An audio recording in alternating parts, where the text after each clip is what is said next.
Chapter 1. Get to know yourself. Who are you, really? Ask yourself this question honestly. Until you know who you are for real, you can't come to terms about where it is you belong. Much of what drives the behavior of how we perceive ourselves is the result of preconditioned subconscious attitudes and beliefs. It's important to go deep within in order to figure out how we truly see ourselves on a subconscious level. Once you have had the courage to put yourself in the crosshairs and do a deep and honest eye-opening self-analysis of who you are, your tendencies, strengths, weaknesses, good and bad habits, what is your true character and personality type, you can then get clear on why you're here, what is truly important to you, and just exactly what you want to accomplish with this miracle life you have been gifted. Yes, it truly is a gift. That's why it's unfortunate for the peeps that like the phrase, "Life's a bitch, and then you die." Or, in the same vibe, actor William H. Macy's character Frank Gallagher in the series Shameless. "The world is going to fuck you. All you can do is take it up the ass and soldier on." Old Frank may have a point here, which is to say, yes, there are going to be trials, obstacles, challenges, heartbreak, and, yes, in some cases, you might get reamed without the lube. It's all a matter of perspective. But that, my friends, is what makes life worth living and rewarding. So, soldier on. We must. And the glass half empty or full perspective is up to us. As Henry Ford said, whether you think you can or you think you can't, you're right. How about life is frickin' awesome, and then our eternal soul will pass on through the cosmic plane onto a new and magical, mind-blowing beginning, so gloriously and immensely mind-blowing that we can't even comprehend it, given the minuscule amount to which we utilize our immensely powerful human brain at this point in time of human evolution. Well, I think that sounds much better than life's a bitch and then you die. See, folks, it's all a matter of perspective. Call out. The fact is, we all have issues. It's part of being human. For many of us, when we start digging around with the questions such as, who am I? What is it that makes me think the way I do? Why do I react and do the things I do? We dig up a lot of negative stuff. It's for that reason many people don't want to go there.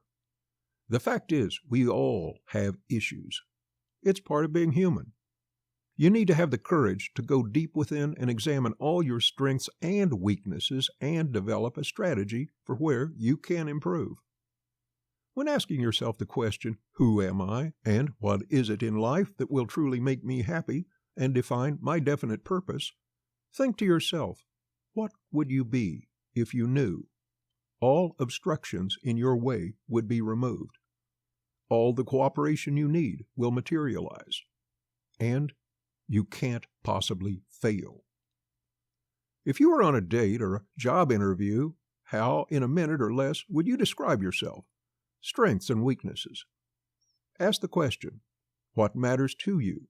What are your core values? Define exactly what values are most important to you. Once you've defined your core values, ask yourself, what is it that will make you truly happy? And finally, ask yourself, how would your life be different if money was no object? Where and how would you live? What would your home look like? Would it be a waterfront property with a boat and private wharf out front? Would you own a Learjet? A ranch with horses? Have some fun with it. Are you a generous person or a selfish person? Are you a complete asshole that nobody likes? Are you too conservative? Or are you too scattered, trying too many things at once and not focusing on any one thing long enough to make any progress? Do you procrastinate? Let's take a look at you. In Poker Pro, Phil Hellmuth's Masters of Poker series, he uses animals to explain the character traits of the different types of people you might see at the gambling tables. Here's his interpretation, and although he's talking about character traits and how they relate to gambling at the poker table, these same character traits are observed in the way many people live and approach their daily lives. The mouse. The mouse is an ultra-conservative player who plays very strict starting hand requirements. The mouse will bet, but rarely ever raises a bet or re-raises. The mouse almost never bluffs. If a mouse actually does raise or re-raise, it probably means they have an almost unbeatable hand. The problem with the mouse is that he's too cautious and scared to take any risks. He's too predictable and will win some small pots, have some successes, but never get the big payouts. The jackal.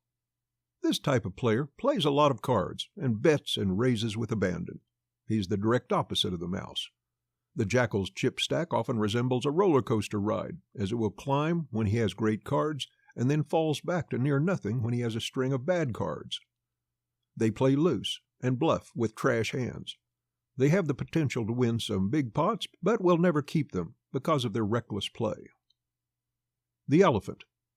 The elephant is what most poker players refer to as a calling station.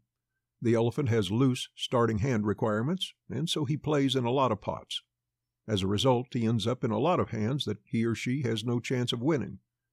The elephant is content to call his hand to the river, even when common sense tells him he's been beaten. Trying out almost every opportunity that crosses their path, the elephant can't get ahead because he's all over the place with too many dance partners and not enough focus on winning hands and strategy. The lion. After he gives the rundown of the mouse, jackal, and elephant, Phil explains that in poker, as would be in life, the lion is the most successful because he combines the restraint and cautious play of the mouse with the risk-taking traits of the jackal, but calculated risks, as opposed to reckless ones like the jackal. He takes his time to pick the profitable opportunities following a carefully charted strategy for success. In life, we need to be like the lion. You can't stay stuck at the starting gate, too scared of your own shadow to take the risks and get out there. But you've got to be smart and calculated, not reckless in your risk-taking. The lion's world does not entertain the time wasting that the elephant involves themselves in, by chasing every opportunity with resources too stretched out to realize any one of them to a big payout. So, yes, folks, we all want to strive to be like the lion. And because we're all so different, each person's strategy will vary.